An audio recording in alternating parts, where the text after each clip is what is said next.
भय भय सबको होता है, चाहे वो पशु हो, पक्षी हो या मनुष्य। वास्तविकता में मनुष्य भय को अपने साथ लेके ही जन्म लेता है। तो इस भय से भय कैसा? यदि भय बुरा भाव होता तो क्या इसे हम अपने साथ लेकर जन्म लेते? वास्तविकता में भय हमें आगे बढ़ने के लिए प्रेरित करता है। अब देखिए, जीवन जीने का भय आपसे स्वयं की सुरक्षा करवाने का प्रयास करता है। अपमान का भय सदाचार की ओर बढ़ाता है। किसी प्रिय को खो देने का भय उसके लिए कर्तव्य पालन करने की प्रेरित करता है। किंतु ये भय बुरा तब हो जाता है जब आप इसे अपने ऊपर हावी होने देते हैं, इसके लिए कुछ प्रयास नहीं कर पाते। इसलिए यदि इस भय को उपयोग में लाना है, आपको स्वयं इस भय के ऊपर हावी हो जाना पड़ेगा। तो तोड़ दीजिए भय की सीमाएं। अपनी आत्मा को छोड़ के किसी और के समक्ष सर मत झुकाइए और स्मरण रखिए, जब अंधकार से डरना छोड़ दोगे तभी दीपक बनकर प्रकाश दे पाओगे। श्री कृष्ण कहते हैं, जिनके अंदर डर स्वाभाविक है उनको अपने दिमाग और मन को एक बात समझानी होगी। अगर मुझे अच्छी जिंदगी जीनी है तो मुझे इस डर को जीतना होगा और इसके लिए मुझे योजना पूर्वक एक के बाद एक कदम उठाने पड़ेंगे। खुद को यकीन दिलाना ही होगा कि वक्त रहते ही खुद को बदलना पड़ेगा। अगर हम नहीं बदले तो वक्त ने बदलने की कोशिश की तो बड़ी तकलीफ होगी। पहले आप खुद से सवाल कीजिए, क्या मैं डर के वजह से आगे नहीं बढ़ रहा हूं? क्या डर के वजह से मुझे सफलता नहीं मिल रही है? अगर आपका उत्तर हाँ है तो चलो डर के अंदर जाते हैं। हमें ध्यान से समझना पड़ेगा हमें डर क्यों लगता है, क्योंकि हमारे अंदर आत्मविश्वास की कमी है। फिर सवाल आता है, हमारे अंदर आत्मविश्वास क्यों कम है? क्योंकि जिस क्षेत्र में हम सफलता हासिल करना चाहते हैं उस क्षेत्र के बारे में हमारा ज्ञान अधूरा है। इसके लिए जिस क्षेत्र में सफलता हासिल करनी है उस क्षेत्र के प्रति जितना हो सके उतना अभ्यास करना है और ज्ञान हासिल करना है, जिससे हमारे भीतर आत्मविश्वास आए और जिससे कुछ हद तक हमारा डर कम हो जाएगा।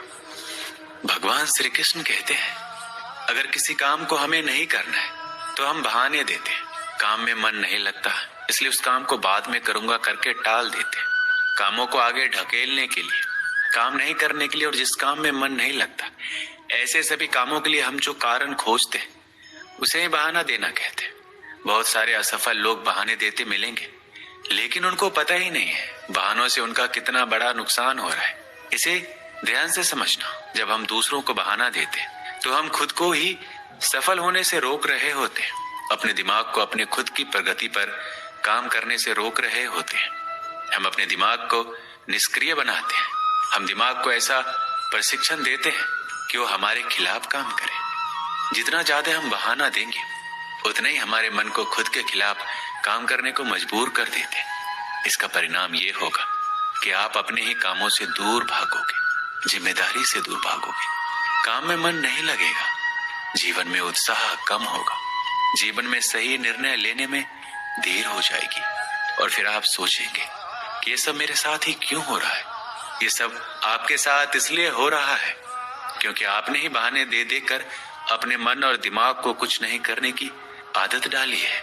भगवान श्री कृष्ण कहते हैं, मनुष्य का स्वभाव है कमाना, संग्रह करना, फिर चाहे धन हो, नाते हो, संबंध हो या प्रसन्नता।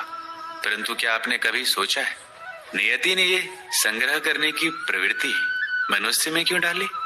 एक बीज से पौधा पनपता है, उसके भोजन से फल संग्रहित होते हैं।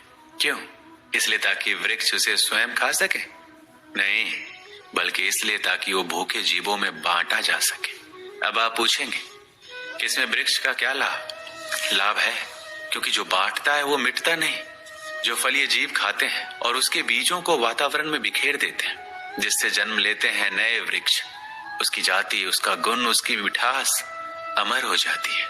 श्री कृष्ण कहते हैं, मन बड़े ही विचित्र कृति है। ये मन शरीर के किस अंग में बसता है कोई नहीं जानता, किंतु संपूर्ण शरीर इस मन की इच्छा साकार करने के लिए प्रयास करता रहता है। अब यदि मन कुछ खाने का करे तो व्यक्ति उसकी इच्छा साकार करने का माध्यम ढूंढता रहता है। अब यदि मन किसी को शत्रु समझ ले तो व्यक्ति उसे नष्ट करने का हर संभव प्रयास करता है। अब यदि मन किसी से प्रेम करे तो उसकी प्रसन्नता के लिए हर सीमा लांघने के लिए सज्ज रहता है। परंतु जीवन सुखद हो इसके लिए यह आवश्यक है कि मन खाली रहे। भगवान श्री कृष्ण की बांसुरी की भांति भीतर कुछ भी नहीं है, न राग है न द्वेष, तब भी स्वर निकलता है। इसी प्रकार मन को भी भावनाओं से मुक्त रखना आवश्यक है। स्मरण रखिए, मन में कुछ भरकर जियोगे तो मन भर के नहीं जी पाओगे। भगवान श्री कृष्ण कहते हैं, मनुष्य की सोच संसार का सबसे गहन या कहो सबसे कठिन भाव है। कब क्या होने के पश्चात ये मन क्या सोच बैठेगा ये कहना असंभव है। और यही सोच कई बार हमारे मन में हीन की भावना ले आती है। हम सदा हमसे ऊपर की श्रेणी के व्यक्तियों को देखते हैं, उनके जीवन का विश्लेषण करते हैं और फिर स्वयं को हीन समझ लेते हैं। इसके पास इतना धन है, उसके पास कितना बल है और मेरे पास कुछ भी नहीं। मैं कितना हीन व्यक्ति हूँ, संसार के लिए मैं कुछ भी नहीं हूँ। होता है ना ऐसा, किंतु ऐसा नहीं है। आपके पास भी बहुत कुछ है। पलट के देखिए, किसी भूखे व्यक्ति को केवल एक रोटी मिल जाए तो भले ही दूसरों के लिए वो अन्न का दाना होगा, किंतु इसके लिए वो भोज से कम नहीं है।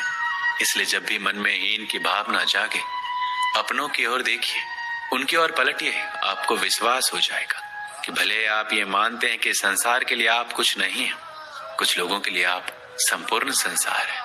तो जो आपका संसार है उसमें प्रसन्न रहना सीखिए। हमारे पास अक्सर बहुत लोग आते हैं, कुछ को हम समय देते हैं, कुछ का हम तिरस्कार करते हैं, किंतु तिरस्कार कभी नहीं करना चाहिए। किसी व्यक्ति के आपके पास आने के 3 मुख्य कारण होते हैं, भाव, अभाव और प्रभाव। यदि कोई आपसे प्रेम भाव से आए तो उसे प्रेम दीजिए, सम्मान दीजिए। यदि कोई आपके पास अभाव में आए तो उसकी आवश्यकता को समझिए और जितना हो सके स्वयं से उसकी सहायता कीजिए। क्रोध में कभी उत्तर मत दो। क्रोध आपके विवेक को खा जाता है, भविष्य दृष्टि को बाधित कर देता है और फिर कुछ क्षण के लिए आया ये क्रोध और इसमें दिया गया उत्तर बाद में जीवन भर के लिए प्रश्न बन जाता है। कभी भी दुख में निर्णय मत लो। दुख आपके सोचने समझने की क्षमता को सीमित कर देता है और दुखी मन से लिए गए निर्णय सदा दुख ही देते हैं। सच कहा जाए तो वचन, उत्तर और निर्णय कभी भी जीवन में सोच विचार करके ही लेने या देने चाहिए। सोच विचार करके कार्य करोगे तो इस संसार में किसी भी समस्या का हल आसानी से मिल जाएगा। हम सबके जीवन में कभी न कभी पत्थरों का योग होता ही है। ये संसार हम पर कभी न कभी पत्थर बरसाता ही है, कभी हमें बुरा समझकर, कभी असफल मानकर, कभी हमें बुद्धिहीन मानकर। कारण बहुत सारे हैं, किंतु इन पत्थरों से हमें चोट खानी है या नहीं ये हमारे हाथ में। या तो आप इन पत्थरों से चोट खाकर आंसुओं से डूबे रह सकते हैं और यदि आप चाहें तो इन पत्थरों से सेतु बनाकर समस्या का सागर पार कर सकते हैं। निर्णय आपका है। ये पत्थर प्रतीक है हमारी निंदा का, हमारी आलोचना का, और जो इस आलोचना को नकारात्मक ले गया वो केवल कष्ट ही पाएगा और जिसने इस आलोचना को विकास का आधार बना लिया वो सफलता के शिखर चढ़ेगा। इसलिए स्मरण रखिएगा, आलोचना आपका शत्रु नहीं, आपका सबसे बड़ा मित्र है। श्री कृष्ण कहते हैं, जब समस्याओं पर हमारा वश नहीं चलता, हम आरोप लगाते हैं इस संसार पे, यहाँ के लोगों पे, सोचते हैं काश वो यहाँ पर आया ही नहीं होता। एक किसान बंजर धरती पर जाता है और अपने परिश्रम से उसे लहलहाते खेत में परिवर्तित करता है। एक दर्जी जिसके पास एक सामान्य सा वस्त्र जाता है, अपने परिश्रम से उसे एक सुंदर वेश में परिवर्तित कर देता है। आप भी परिश्रम कीजिए। ये महत्वपूर्ण नहीं है कि आप किस संसार में आए हैं, ये महत्वपूर्ण नहीं है कि आप यहाँ कैसे आए। अगर कुछ महत्वपूर्ण है तो ये है, जब आप गए तब आप इस संसार को कैसा छोड़ के गए। और ये सोच के जिए कि जो किसी के लिए नर्क है वो किसी का स्वर्ग बनाकर निकलोगे तो आपका जीवन और आपका संसार दोनों धन्य हो जाएंगे।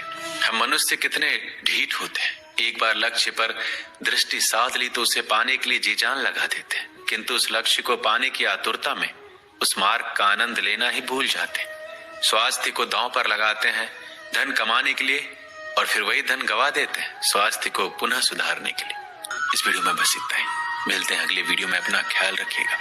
जय श्री कृष्ण।